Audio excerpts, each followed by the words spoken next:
Kako klimatska kriza utječe na rad Crvenog križa i Crvenog polumjeseca? Kada razmišljate o Crvenom križu, što vam padne na pamet?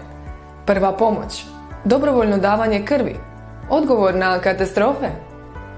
Crveni križ i Crveni polumjesec u različitim zemljama provode različite aktivnosti, ali u svim zemljama pomažu onima u potrebi.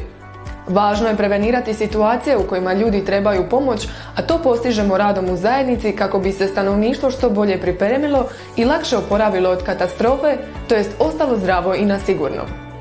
Da pojasnimo, dakle, elementarne nepogode ne moraju postati katastrofe ako smo za njih spremni.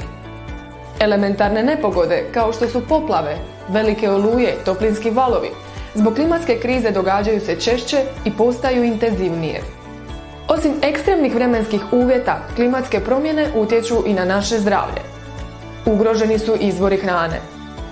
U ozbiljnim slučajevima ljudi se moraju seliti zbog utjecaja ekstremnih vremenskih uvjeta, bilo to zbog učestalih elementarnih nepogoda ili povećanja razine mora i nestanka teritorija.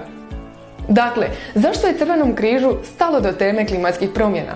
Jer nam je stalo do ljudi. Ostanite s nama i saznajte što još radimo.